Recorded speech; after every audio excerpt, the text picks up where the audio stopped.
tersangka kenapa nggak ditahan, itu yang Vena Melinda tadi. Makanya dia merasa perlu ini pengacara yang bersifat nasional gitu loh, yang skopnya nasional. Mama sendiri ada rencana mungkin mau langsung temui Mama? Ada kemungkinan, makanya saya harus lihat dulu jadwal saya, apakah saya akan berangkat ke Surabaya atau tidak. Ya. Surat kuasanya.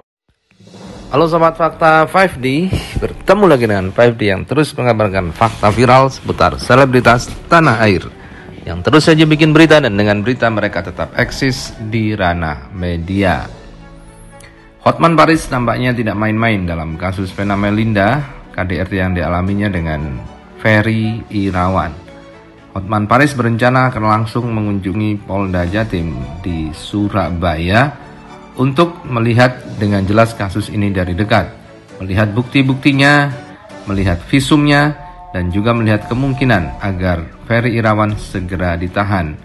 Karena menurut Hotman Paris, apa yang disampaikan oleh Vena Melinda, jika benar kesaksian Vena Melinda, maka KDRT ini termasuk KDRT berat. Karena KDRT itu memang bertingkat-tingkat. Jika itu KDRT berat dengan barang-barang bukti yang sudah diberikan oleh Vena Melinda, maka seharusnya Ferry Irawan sudah ditahan, tidak hanya dimintai keterangan. Karena alat bukti, CCTV dan macam-macam sudah lengkap diserahkan oleh Vena Melinda. Waktu itu Vena Melinda sudah melapor ke Polres Kediri dan kemudian dilimpahkan ke Polda Jatim bersama putranya Atala melaporkan Ferry Irawan. Namun sayangnya sampai sekarang Ferry Irawan belum ditahan. Karena itulah Hotman Paris akan langsung gercep, akan ke Surabaya, tinggal nunggu jadwal dia karena merupakan pengacara sibuk dengan padatnya jadwal. Tetapi Hotman Paris karena ini yang minta adalah Vena Melinda yang juga mantan anggota DPR, maka Hotman Paris akan langsung menangani kasus ini dan dia akan ke Surabaya. Tadi pagi ya, sekitar jam 7 lewat, Vena Melinda telepon saya. Dia rupanya sekarang dirawat di rumah sakit di Surabaya. Dia bilang selain hidungnya yang bocor darah, ternyata katanya rusuknya ada kemungkinan besar ada yang patah. Jadi dia minta banget agar saya mau jadi pengacaranya, dan juga dia sangat kesal kenapa tidak dilakukan penahanan atas laporan polisinya itu, karena katanya suaminya sudah diperiksa 1 kali 24 jam, ternyata dibolehkan pulang.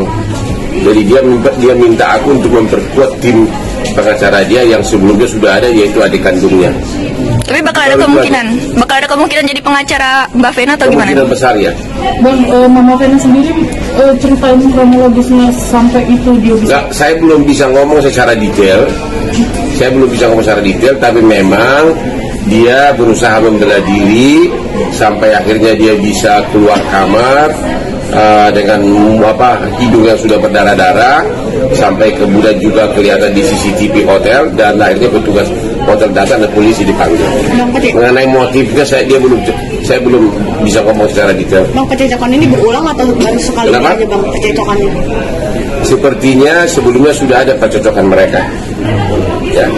Dan katanya ini semakin intens pencocokan itu karena si Vena ini mau kembali lagi ke dunia politik. Nah, itulah fakta yang diungkapkan oleh Hotman Paris. Awal mula percekcokan antara Ferry Irawan dengan Vena Melinda, karena Vena Melinda mau kembali ke dunia politik. Sementara menurut keterangan dari Elma Teana, sahabat dari Ferry Irawan, memang sejak awal sebelum menikah disepakati bahwa Ferry Irawan nanti yang akan maju ke dunia politik melalui Partai Demokrat sepertinya, dan Vena Melinda mendukung dari belakang. Inilah mungkin yang menjadi pemicu percekcokan tersebut sehingga berujung dengan KDRT. Tapi kalau melihat track record dari keduanya, memang Vena Melinda sudah pernah berhasil masuk menjadi anggota DPR RI, dan tentunya partai atau konstituen dari Demokrat tentu tidak akan sembarangan untuk menerjunkan Ferry Irawan ke dunia politik karena belum ada pengalaman, dan juga tentu apa yang dikorbankan akan semakin banyak dan belum ada jaminan untuk jadi di 2024. Ya, memang masalah rumah tangga begitu pelik karena kesinkronan dua pribadi yang mungkin berbeda sudut pandang, berbeda cara pandang, dan berbeda jarak pandang keduanya. Jadi ada faktor tidak suka. Karena kalau terjun ke dunia politik kan bakal kelihatan cantik lagi, ketemu pengusaha-pengusaha, ketemu politisi, ya ada kemungkinan bahwa suami tidak senang gitu loh. Ancaman hukumannya sendiri Bang? Kenapa? Ancaman hukumannya sendiri akan seperti apa?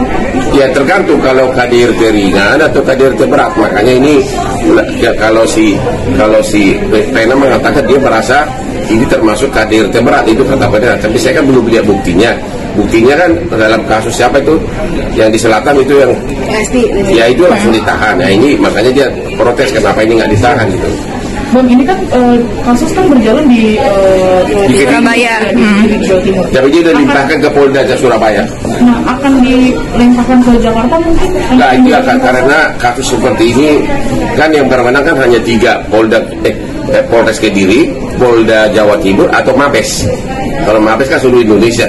Tapi karena ini kasus hanya KDRT, nggak mungkin itu kemungkinan besar nggak akan dipindahkan ke Mabes, paling di sekitar Polda Surabaya. Bang, kondisi Pena terakhir seperti Dia apa? sangat lemas tadi, dia bilang katanya ada rusuknya diduga patah. Gitu, jadi dia masih mau dirawat dokter, masih di opname sekarang. Udah visum belum Bang? Siapa? Udah visum belum? Untuk yang darah-darah itu udah visum, tapi yang untuk rusuk kayaknya belum. KDRT-nya berupa tendangan atau berupa tamparan? Detailnya saya nggak tahu gimana cara KDRT-nya. Saya belum bisa ngomong. CCTV semua bukti-bukti sudah ada. Kata dia ada CCTV ada semua. Tadi kenapa nggak langsung ditahan? Itulah yang dia sesalkan kenapa nggak ditahan. Itu yang Pena Melinda tadi, makanya dia merasa perlu ini pengacara yang bersifat nasional gitu loh. Yang skopnya nasional.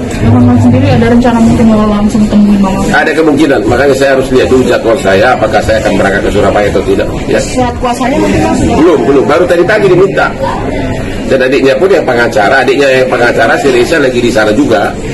Udah hubungi saya juga, minta tolong saya. Itu adik kelas saya, adiknya juga pengacara. Saya sudah ditemuin sama anak-anaknya belum Bang? Udah bertemu? Saya belum tahu detail ke sana. Baru tadi pagi saya dihubungi sama Pena. Tertelepon. Berarti masih trauma sangat berat ya Bang? Masih sangat trauma, waktu dia telepon saya sambil nangis. Oke?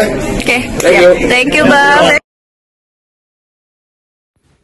Nah, menarik, kita tunggu saja bagaimana langkah dari Hotman Paris Hutapea dalam menangani kasus ini.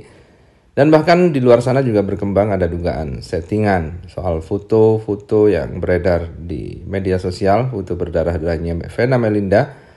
Diduga ada rekayasa di sana, tetapi kita tunggu saja bagaimana kasus ini akan semakin menarik di tangan Hotman Paris Hutapea.